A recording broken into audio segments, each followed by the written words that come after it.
በፍጹም ማጋራት የሌለባችሁ 5 ሚስጥሮች። ሰው እንደመሆናችን መጠን ከሰዎች ጋር መገናኘታችን የማይቀር ነው። ሁሉም ሰው ደግሞ በህይወት በኑሮው ችግር ይገጥመዋል። አንዳንዴም ከአቅማችን በላይ የሆነ ፈተና ውስጥ ልንገባ እንችላለን። ታዲያ አንዳንድ ሰዎች ችግራቸውን ለሰው ሳያጋሩ በራሳቸው ሲታገሉ፣ አንዳንዶቻችን ደግሞ ሊያግዘኝ ሊረዳኝ ይችላል ብለን ወደምናስበው ሰው ጭንቀታችንን ተናግረን መተንፈስ እርፍ ማለት እንመርጣለን። ጥቂቶች ችግራችንን ሰምተው ጭንቀታችንን አይተው ሊረዱን ሲሞክሩ፣ አብዛኞቹ ግን ስለነገርናቸው ነገር እንኳን ምናልባትም በአካል አይተውንም ላያስተውሉት ይችላሉ። ታዲያ በዚህ ዓለም ላይ በጥበብ ካልተንቀሳቀስን ለመልካም አስበን ይረዱናል ያልናቸው ሰዎች በተቃራኒው በቁስል ላይ እንጨት ዝደድ የሆነ ነገር ሊፈጥሩብን ይችላሉ። በመሆኑም ዛሬ በፍጹም መናገር ወይም ማጋራት የሌለብን 5 ሚስጥሮች በጥልቀት እንመለከታለን። ለዚህ የቁም ነገር ቻናል አዲስ ከሆናችሁ ሰብስክራይብ፣ ላይክ፣ ሼር በማድረግ ጀምሩት። ለቁም ነገር እንደመጣ ሰው ቪዲዮውን እስከ መጨረሻ ድረስ ተመልከቱት። ካልጨረሳችሁት ባትጀምሩት ይመረጣል። ምንም ያህል ቅርበት ከሰዎች ጋር ቢኖረን ለማንም ማጋራት የሌለብን እነዚህን 6 ነገሮች አንድ በአንድ እንመለከታቸዋለን። ከዛም ከማየት ባለፈ በህይወታችን ተገብራቸዋለን። ካላስፈላጊ ቁስለትና የልብ ስብራት ራሳችንን እንጠብቃለን። በተለይ 4ኛውና 5ኛው መራራ ቢሆንም በጣም ይጠቅማቸዋል። እስከ መጨረሻው ተመልከቱት። አንደኛ፣ የስኬትህ ሚስጥር። ይህ ማለት ለሰዎች ምቀኛ በመሆን ወይም በክፋት ሰዎች አንተ የደረስክበት እንዳይደርሱ ከማሰብ ሳይሆን እኛ ስለ ራሳችን የስኬት ሚስጥር ለሰዎች ብንናገርና ብናሳይ ይህ እኛ የደረስንበት የስኬት ሚስጥር ለሌሎች ላይ ሰራ ይችላል። በዚህ ውስጥ ደግሞ ሰዎች የኛን ስኬት ሚስጥር ሞክረው ባይሳካላቸው ድንገት ለኛ ያላቸው አመኔታ ልናጣው እንችላለን። እንደውም በክፋት የሆነ ነገር እንደደበቀናቸው በማሰብ ጠላትም ሊያደርጉን ይችላሉ። ስለዚህ ነው የስኬትን ሚስጥር ለማንም አታጋራ ያልኩ። ሁለተኛ፣ የገጠመንን ችግር ለማንም አታጋራ። የገጠመንን ችግር ማካፈል ምናልባትም ነገሮች እንዲቀሉን፣ ሸክማችን እንዲቀልል ሊያደርግ ይችላል። እንዳሰብነውም ለሰውም ችግር ስናካፍላቸው ሊረዱን፣ ሊያግዙን፣ በእኛ ቦታ ራሳቸውን አድርገው ሊረዱን የሚፈቅዱ ሰዎች ልናገኝ እንችላለን።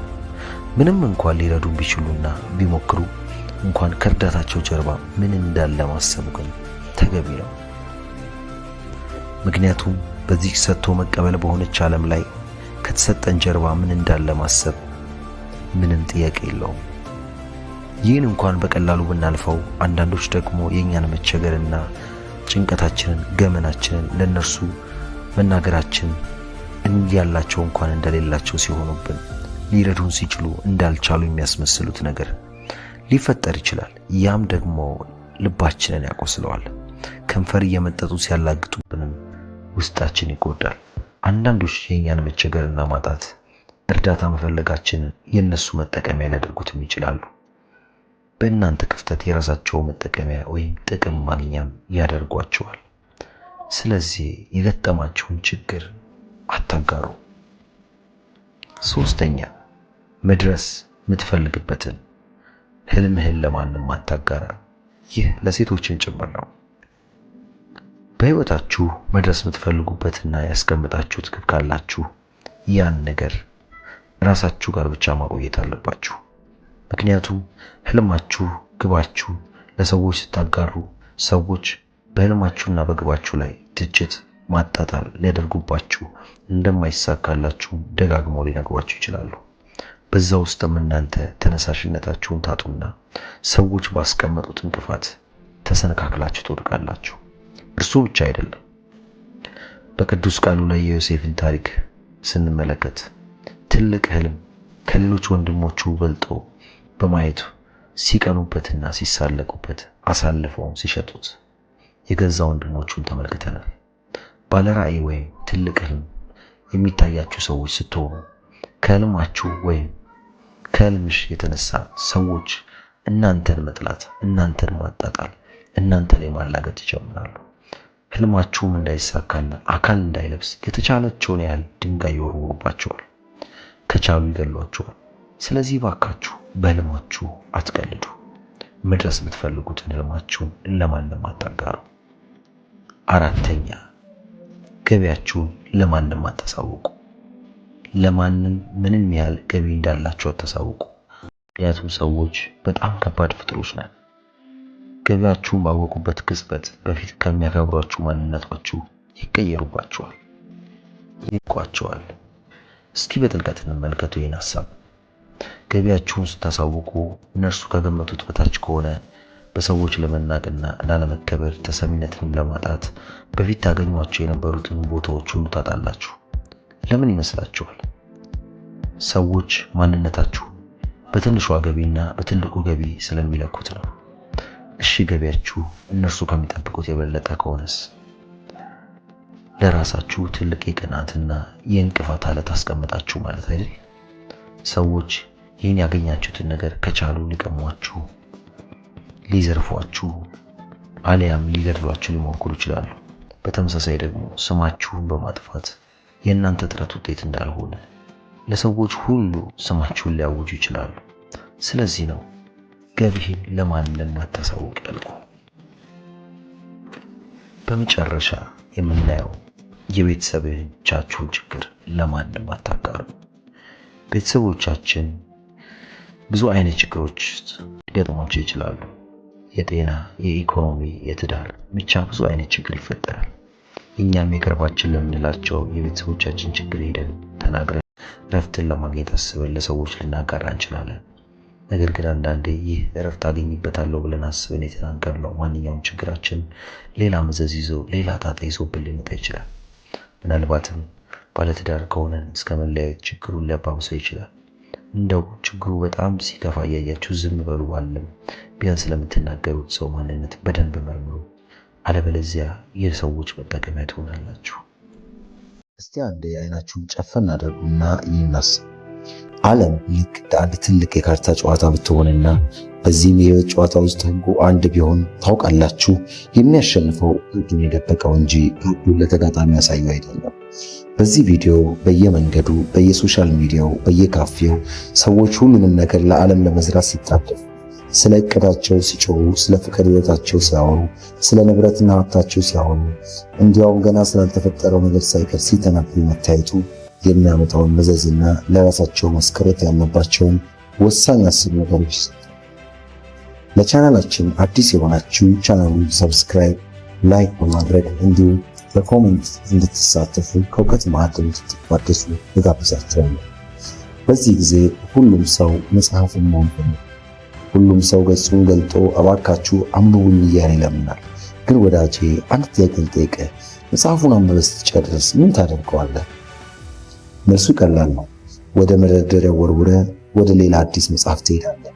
የተነበበ ማንነት ያበቃለት ማንነት። ታዲያ በዚህ በጫጫታ በበዛበት ዓለም ውስጥ አንዳንድ ሰዎች እንዴት ጸጥ ብለው ዓለምን አንቀጥቅጠዋት ይኖራሉ? መልሱ የካርታ ጨዋታቸው ላይ ነው። ብልህ ሰዎች፣ ዓለምን የሚመሩ ሰዎች ወይም እውነተኛ ውስጥ ሰላም ያላቸው ሰዎች ዝምታ የሚባል መከላከያ ግንብ አላቸው። እነርሱ ምን መናገር እንዳለባቸው ብቻም ሳይሆን ምን መደበቅ እንዳለባቸው ጠንቅቀው ያውቃሉ። ዛሬ እኔና አንተ የምናደርገው ጉዞ ወደ እነዚህ ብልህ ሰዎች የህይወት ጥበብ ነው። እነሱ ከማንም ሰው ከቅርብ ጓደኛቸው ሳይቀር የሚደብቋቸውን ነገሮች፣ ነገር ግን ህይወታቸውን በኃይልና በግርማ ሞገስ የሞሉትን 10 ታላላቅ ምስጢሮችን በጥልቀት እንመለከታለን። ይህ ዝም ብሎ ምክር ነው። ይህ የአኗኗር ስልትን ጭምር። አብረን እንዝለቅ። የመጀመሪያውና ምናልባትም የብዙዎቻችንን ህልም የሚቀብረው ትልቅ ስህተት ቀጣዩ እርምጃን ለሰዎች መናገር። እስቲ ይህን አስተውል። አንድ ትልቅ ሐሳብ ይመጣልሃል። ድንቅ የንግድ እቅድ ወይም ትምህርት የመማር ፍላጎት ወይም ህይወትን የመቀየር ህልም ታስባለህ። ወዲያውኑ ለጓደኛው ደውለህ ስማ ዘንድሮ እኮ እንዲህ ላደርግ ነው ብለህ ትነግረዋለህ። ጓደኛም ዋው ጎበዝ አሪፍ ነው ይልሃል። በዚህ ጊዜ ምን እንደተፈጠረ ታውቃለህ? አእምሮ ስራውን ሰጥቶ የጨረሰ ያህል እርካታ ይሰማዋል። ያን ስራ ለመስራት የሚያስፈልገውን የውስጥ እሳት በወሬ አውጥተህ ጨረስከው ማለት ነው። ብልህ ሰዎች ግን እንደዚህ አይደሉም። ቀጣዩ እርምጃቸው ምን እንደሆነ ማንም አያውቅም። እንደ ድመት ድምፃቸውን አጥፍተው ይራመዳሉ። ሰዎች የሚሰሙትን የለፉበትን ሂደት ብቻ ሳይሆን የተሳካለችን ውጤት ብቻ መናገር መቻል አለባቸው። አየህ፣ እቅድህን ስትናገር እንቅፋትን ታበዛለህ። ምቀኛው ይሰማል፣ ተስፋ አስቆራጩ ይበዛል፣ ወይም ደግሞ ሐሳብን የሚሰርቅ ሰው ይኖራል። ስለዚህ እባክህ ቀጣዩ የህይወት ሙቭህን ወይም እርምጃህን እንደ ቼዝ ጨዋታ በምስጢር ያዘው። ሰዎች ውጤቱን አይተው ይደንግጡ እንጂ እቅድህን ሰምተው አይዘጋጁም። ሁለተኛውን የምስጢር ጥበብ ለማወቅ ሂስህን አለማሳየት ነው። ይህ የገንዘብ ጉዳይ ብቻ አይደለም፣ ይህ የነፃነት ጉዳይ ነው። በባንክ አካውንት ስንት ብር አለ? ደሞዝ ስንት ነው? ወይም ምን ያህል ንብረት አለ የሚለው ለሰዎች በተናገርክ ቁጥር ሰዎች ከአንተ ጋር ያላቸውን ግንኙነት በዛ ልክ መቀየስ ይጀምራሉ። ብዙ ብር ካለ ወዳጅ መስለው የሚጠጉ ጥገኛ ተባዮች ይበዛሉ። ብር ከሌለ ደግሞ የአንተን ማንነት በኪስ ልክ ሰፍተው የሚነቁ ሰዎች ይመጣሉ። ብልህ ሰው የገንዘብ መጠኑ እንቆቅልሽ ያደርገዋል። ሲያዩት የሞላለት ይመስላል፣ ሲቀርቡት ግን እርግጠኛ መሆን አይችሉም። ይህ አሻሚነት ክብር ይሰጣል። ሰዎች አንተን ስለ ማንነትህ እንጂ ስለ ገንዘብ ብለው እንዳይቀርቡ ያደርጋል። የአንተ የገንዘብ አቅም ጸጥታ ይወዳል፣ ድህነትም ጸጥታ ይወዳል። የትኛውም ደረጃ ላይ ሆን የኪስ ቁልፍ የአንተና የአንተ ብቻ መሆን አለበት። ሶስተኛና እጅግ በጣም ወሳኙ ነገር የቤተሰብ ሚስጥር ነው። አስተውለህ ከሆነ አንዳንድ ሰዎች ከትዳር አጋራቸው ጋር ሲጣሉ ወይም ሲጋጩ፣ ከወንድሞቻቸው ጋር ሲጋጩ ስልካቸውን አንስተው ለጓደኞቻቸው ይናገራሉ። ሚስቴ እኮ እንዲያደረገች ወይም ባሌ እኮ እንዲበደለኝ ይላሉ። ይህ ትልቅ የዋህነት ነው። ዛሬ የሚታማው ወንድም ነገ ታርቃ አብረው ትበላለህ። ነገር ግን የነገርከው ሰው ያንተን ወንድም ወይም ያንቺን ባል ለዘላለም በዛ በነገርሽው ጥቁር መነጽር ልክ ነው የሚያየው። የቤትህን ክብር በገዛ አፍህ አትግፋው። ብልህ ሰው የቤቱን ግድግዳ ወፍራም ነው። ጩኸቱ ከቤት አይወጣም፣ ደስታው ማዘኑም ከቤቱ ግድግዳ ውስጥ ይቀራል። ቤተሰብ ማለት ምሽግ ነው። የምሽግን ቅጥር እንዴት አሳልፈህ ለጠላት ትሰጣለህ? ሰዎች ስለ ቤተሰብ ሲያስቡ አንድነትና ፍቅር ብቻ ይታያቸው። ችግሩን በርህን ዘግተህ ፍታው። ይህ ትልቅ የብስለት ምልክት ነው። አራተኛው ነጥብ የበጎነት ስራህን ደብቅ የሚለው ነው። በዚህ ዘመን መስጠት ቢዝነስ ወይም ንግድ ሆኗል። ካሜራ ይዞ መርዳት፣ ፎቶ እያነሱ ማብላት የተለመደ ነው። ግን እውነት እልሃለሁ ካሜራ ፊት የተደረገ መልካምነት ሁሉ መልካምነት ሳይሆን ትወና ነው። ብልህ ሰዎች ግን የሰጡት እጃቸው እንጂ አፋቸው እንኳን አይናገርም። አንድን ሰው ስትረዳ ያ ሰው አንገቱን እንዲደፋ አታድርግ። እርዳታ የዛን ሰው ክብር የሚነካ ከሆነ እርዳታ ሳይሆን ስድብ ነው። ስታደርግ በድብቅ አድርግ። ያኔ ህሊናህ ይሞላል፣ ፈጣሪ ያይሃል፣ ራስህ ትረካለህ። ሰዎች እከሌ እኮ ለጋስ ነው ብለው እንዲያወሩልህ አትፈልግ። የሰጠኸውን እርሳ፣ የተቀበልከውን ግን መቼም አትርሳ። ይህ አይነቱ ስነ ልቦናዊ ልዕልና ነው ሰዎች በናፍቆት እንዲያዩ የሚያደርግ። አምስተኛው ነጥብ ድክመትህንና ፍርሃትህን አታጋልጥ። ሰው ነህ፣ ትፈራለህ፣ ትጨነቃለህ፣ የምትደክምበት ቦታ አለ። ይህ ተፈጥሮ። ነገር ግን አለመጨከኖች መሆኑን አትርሳ። ደካማነትህን ለሰዎች ማውራት ማለት ጠላትህ የት ቦታ ሊመታ የሚያደክም መሳሪያ ያቀበልከው ነው ማለት ነው። እኔ እኮ እንደዛ አይነት ሰው አይመችም፣ እኔ እኮ ይህ ነገር ያስፈራል ለየኮ የቦታ የምታወራ ከሆነ ሰዎች ይህን መረጃ መስግበው ይዙታል። አንድ ቀንም አንተን መጣል ሲፈልጉ በዛ ድክመት ይጠቀሙብሃል። ብልህ ሰው ግን ድክመቱን በጓዳ ውስጥ ያስተካክላል። ለሰዎች ግን የጠነከረ ጎኑን ብቻ ያሳያል። ልክ እንደ ዳክዬ በውሃ ውስጥ እግሩን እያፍጨረጨረ ቢሆንም ከላይ ሲታይ ግን በሰከነ መንፈስ ይዋኛል። አንተም እንደዛ አሁን ውስጥ ቢጨነቅም ፊት ግን መረጋጋትን ይለበስ። ስድስተኛ ቂምና ጥላቻን አታውራ። ይህ በጣም ትልቅ የሆነ ስለምንማት አንድ ሰው ጎድቶክ ይሆናል፣ ልብንም ሰብሮት ይሆናል። ያን ሰው እንደጠላሁና እንድትጠየቀው ለሰዎች በተናገርክ ቁጥር አንተም አሁንም የዛ ሰው ስለኛ እንደሆነ ያሳያል። ስለ ጠላት ታወራለህ ማለት ጠላት በአንተ ህይወት ውስጥ ትልቅ ቦታ አለው ማለት ነው። ብልህ ሰው ጠላቱን በዝምታ ይቀጣል ወይ ይቅር ይላል። ካልሆነ ደግሞ ያ ሰው በህይወት ውስጥ እንዳልነበር አድርጎ በመርሳት ትልቁን ንቀት ያሳያል። እመነኝ፣ ለአንድ ሰው ከጥላቻ የበለጠ የሚጎዳው ነገር ቦታ መስጠት። ስለዚህ ስለ እከሌ ምን ታስባለህ ተብለህ ስትጠይቅ በጭራሽ ስለሱ አስቤ አላቅም መልስ። ይህ እውነተኛ ኃይልህን የልብህን ጓዳ በጥላቻ ቆሻሻት ለሰዎች ይህን ቆሻሻ ባታሳይ ይመረጣል። ሰባተኛው ጥልቅ ፍልስፍናህን ወይም እምነትህን ለሁሉም አትበትን። ሁሉም ሰው አንተ የደረስክበትን የብስለት ደረጃ ላይ አልደረሰም። ለአንዳንድ ሰዎች ጥልቅ የሆነ እውነትን መናገር ለአሳማ እንቁ እንደመስጠት ነው።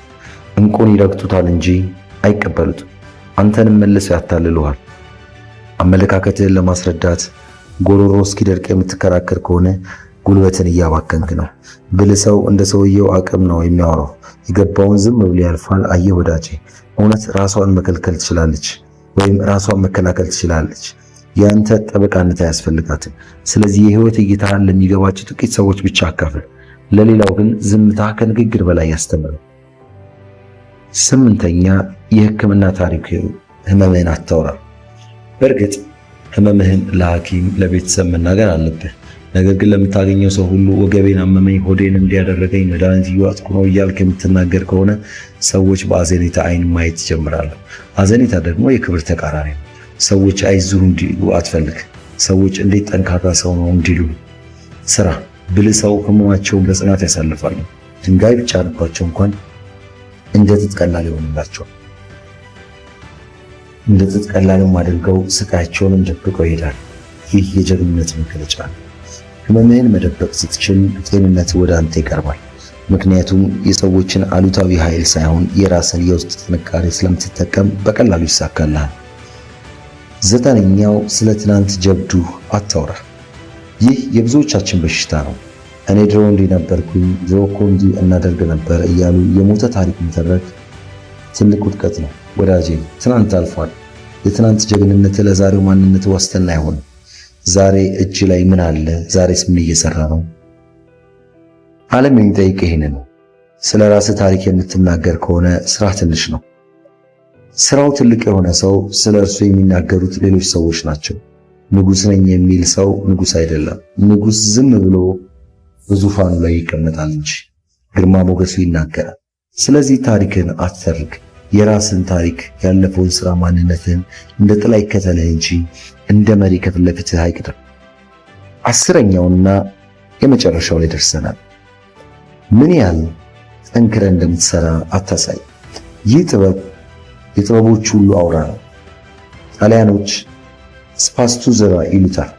አንድን ከባድ ነገር ምንም እንዳላደከም አድርገህ በቀላሉ የማቅረብ ጥበብ። አንድ ማጂሻን ወይም አንድ አስማተኛ አስማቱን እንዴት እንደሚሰራ ለሰዎች ይናገራል። ምን ያህል እንደተለማመደ ያሳይ። በመድረክ ላይ ወጥቶ ወፍ ያበራል፣ ሰዎች ይደነቃሉ። አንተም ልፋትህን አትሽጥ፣ ውጤትህን ሽጥ። እንቅልፍ ማጣትህን፣ መከራህን፣ ድካምህን ለሰዎች አታሳይ። ስራ ለሰዎች ቀላል ገና ማራኪ ሆኖ ይታይ። ውስጥህ ሲቃጠል ፊትህ ግን ይብራ። ውስጥህ ሲጨነቅ አካላዊ እንቅስቃሴ ግን የተረጋጋ ይሁን። ያኔ ሰዎች እንደ ተፈጥሮ ኮከብ ያዩሃል። ይህ ሰው የተለየ የተፈጥሮ ጸጋ አለው ብሎ ያገቡ። ልፋትህን ማውራት ዋጋህን ይቀንሰዋል፣ ሚስጥራዊነትህን ያጠፈዋል። እንግዲህ ወዳጄ ወደ ማጠቃለያው እንምጣ እስኪ።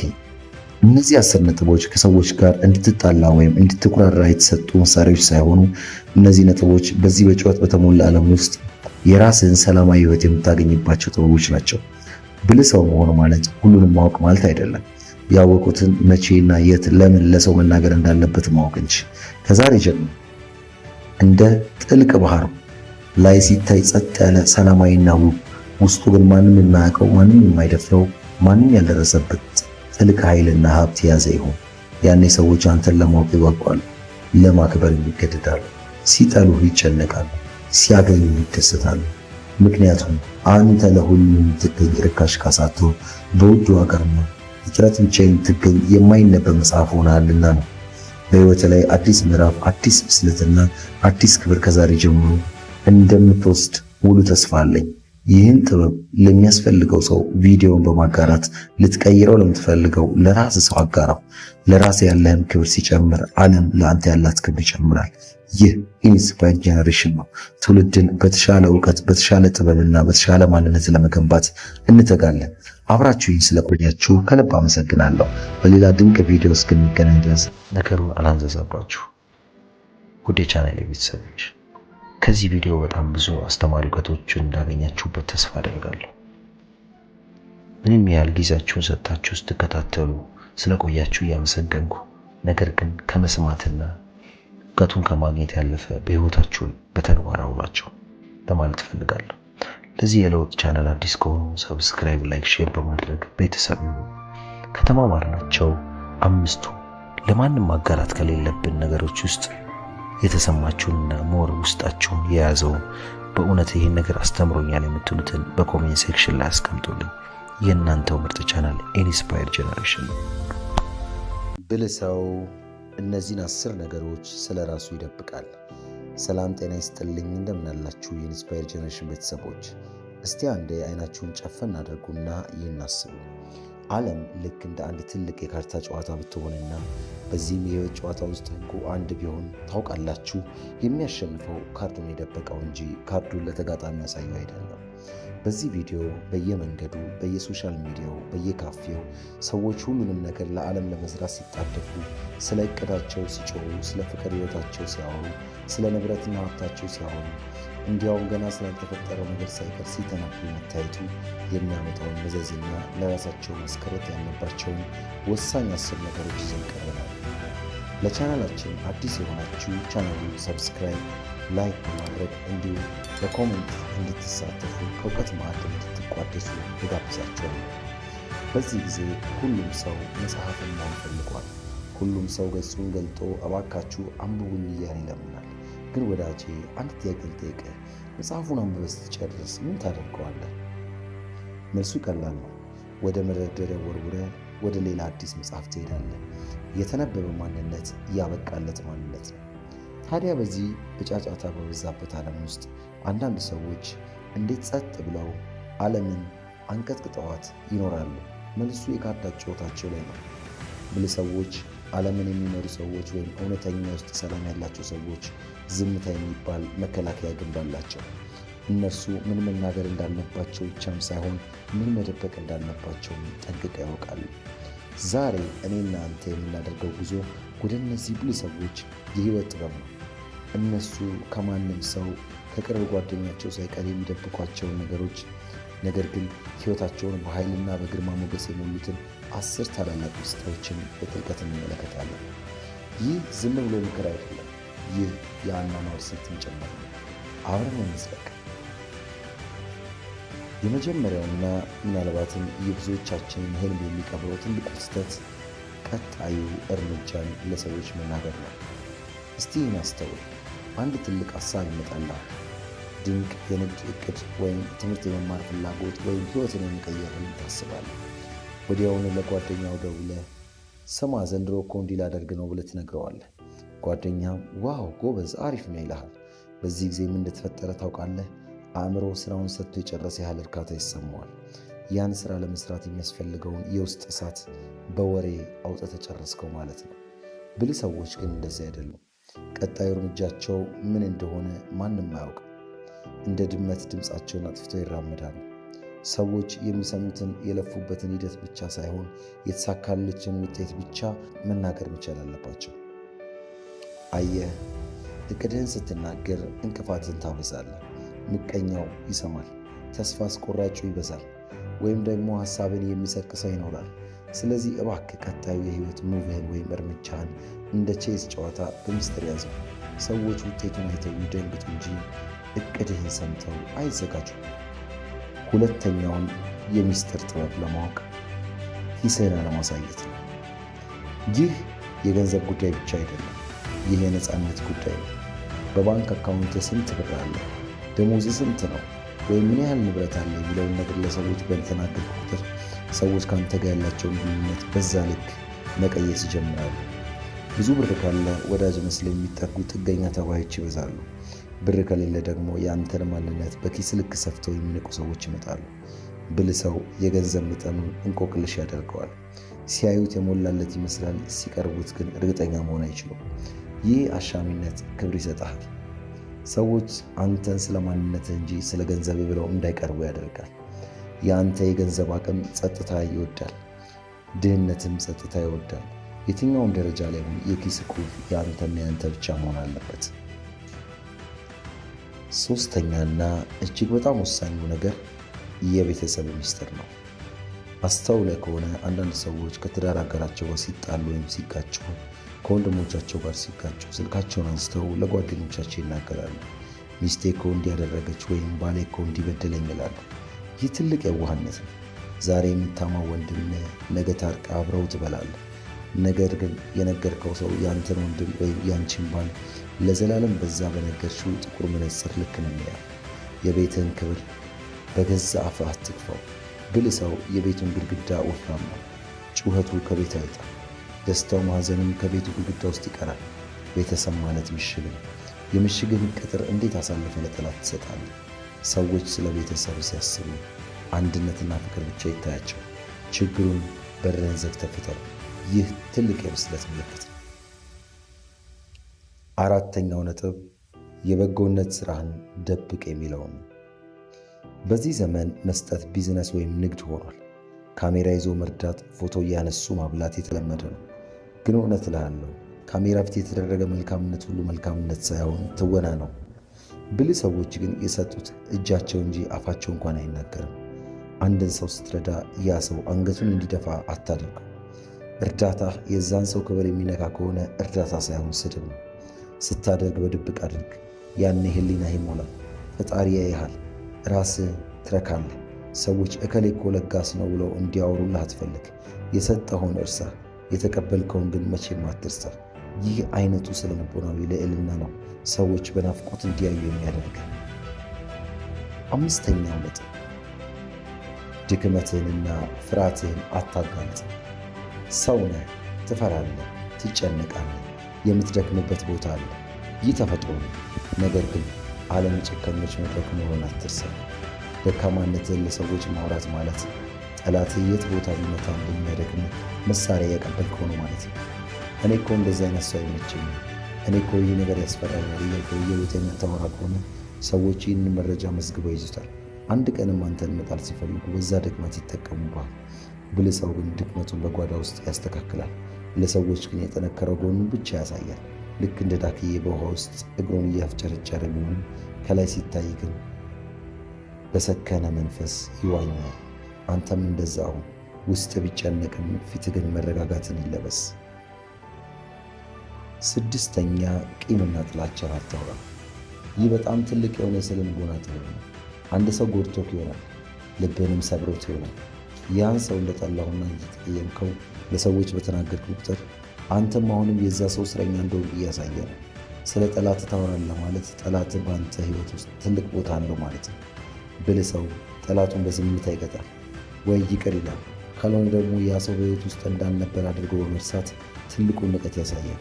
እመነኝ፣ ለአንድ ሰው ከጥላቻ የበለጠ የሚጎዳው ነገር ቦታ መስጠት ነው። ስለዚህ ስለ እከሌ ምን ታስባለህ ተብለህ ስትጠይቅ በጭራሽ ስለ እሱ አስቤ አላቅም ብለህ መልስ። ይህ እውነተኛ ኃይልህን፣ የልብህን ጓዳ በጥላቻ ቆሻሻ አትሙላ። ለሰዎች ይህንን ቆሻሻ ባታሳይ ይመረጣል። ሰባተኛው ጥልቅ ፍልስፍናህን ወይም እምነትህን ለሁሉም አትበትን። ሁሉም ሰው አንተ የደረስክበትን የብስለት ደረጃ ላይ አልደረሰም። ለአንዳንድ ሰዎች ጥልቅ የሆነ እውነትን መናገር ለአሳማ እንቁ እንደ መስጠት ነው። እንቁን ይረግጡታል እንጂ አይቀበሉትም። አንተንም መልሰው ያታልሉሃል። አመለካከትህን ለማስረዳት ጎሮሮ እስኪደርቅ የምትከራከር ከሆነ ጉልበትን እያባከንክ ነው። ብልህ ሰው እንደ ሰውየው አቅም ነው የሚያወራው። የገባውን ዝም ብሎ ያልፋል። አየህ ወዳጄ፣ እውነት ራሷን መከልከል ትችላለች ወይም ራሷን መከላከል ትችላለች። የአንተ ጠበቃነት አያስፈልጋትም። ስለዚህ የህይወት እይታህን ለሚገባቸው ጥቂት ሰዎች ብቻ አካፍል። ለሌላው ግን ዝምታ ከንግግር በላይ ያስተምራል። ስምንተኛ የህክምና ታሪክ ህመምህን አታውራ። በእርግጥ ህመምህን ለሐኪም ለቤተሰብ መናገር አለብህ። ነገር ግን ለምታገኘው ሰው ሁሉ ወገቤን አመመኝ፣ ሆዴን እንዲያደረገኝ፣ መድኃኒት እየዋጥኩ ነው እያልክ የምትናገር ከሆነ ሰዎች በአዘኔታ አይን ማየት ይጀምራሉ። አዘኔታ ደግሞ የክብር ተቃራኒ ነው። ሰዎች አይዞህ እንዲሉ አትፈልግ። ሰዎች እንዴት ጠንካራ ሰው ነው እንዲሉ ስራ። ብልህ ሰው ህመማቸውን በጽናት ያሳልፋሉ። ድንጋይ ቢጫንባቸው እንኳን እንደ ጥጥ ቀላል ይሆንላቸዋል። እንደ ጥጥ ቀላልም አድርገው ስቃያቸውንም ደብቀው ይሄዳል። ይህ የጀግንነት መገለጫ ነው። ህመምህን መደበቅ ስትችል ጤንነት ወደ አንተ ይቀርባል። ምክንያቱም የሰዎችን አሉታዊ ኃይል ሳይሆን የራስን የውስጥ ጥንካሬ ስለምትጠቀም በቀላሉ ይሳካልሃል። 9ኛው ስለ ትናንት ጀብዱ አታውራ። ይህ የብዙዎቻችን በሽታ ነው። እኔ ድሮ እንዲህ ነበርኩኝ፣ ድሮ እኮ እንዲህ እናደርግ ነበር እያሉ የሞተ ታሪክ መተረክ ትልቅ ውድቀት ነው። ወዳጄ ትናንት አልፏል። የትናንት ጀግንነት ለዛሬው ማንነት ዋስትና አይሆንም። ዛሬ እጅ ላይ ምን አለ? ዛሬስ ምን እየሰራ ነው? ዓለም የሚጠይቅ ይሄንን ነው። ስለ ራስህ ታሪክ የምትናገር ከሆነ ስራ ትንሽ ነው። ስራው ትልቅ የሆነ ሰው ስለ እርሱ የሚናገሩት ሌሎች ሰዎች ናቸው። ንጉሥ ነኝ የሚል ሰው ንጉሥ አይደለም። ንጉሥ ዝም ብሎ በዙፋኑ ላይ ይቀመጣል እንጂ ግርማ ሞገሱ ይናገራል። ስለዚህ ታሪክን አትተርክ። የራስን ታሪክ፣ ያለፈውን ሥራ፣ ማንነትን እንደ ጥላ ይከተልህ እንጂ እንደ መሪ ከፊት ለፊትህ አይቅደም። 10ኛውና የመጨረሻው ላይ ደርሰናል። ምን ያህል ጠንክረህ እንደምትሠራ አታሳይ። ይህ ጥበብ የጥበቦች ሁሉ አውራ ነው። ጣሊያኖች ስፓስቱዘራ ይሉታል። አንድን ከባድ ነገር ምንም እንዳላደከም አድርገህ በቀላሉ የማቅረብ ጥበብ። አንድ ማጂሽያን ወይም አንድ አስማተኛ አስማቱን እንዴት እንደሚሰራ ለሰዎች አይናገርም። ምን ያህል እንደተለማመደ ያሳዩ። በመድረክ ላይ ወጥቶ ወፍ ያበራል፣ ሰዎች ይደነቃሉ። አንተም ልፋትህን አትሽጥ፣ ውጤትህን ሽጥ። እንቅልፍ ማጣትህን፣ መከራህን፣ ድካምህን ለሰዎች አታሳይ።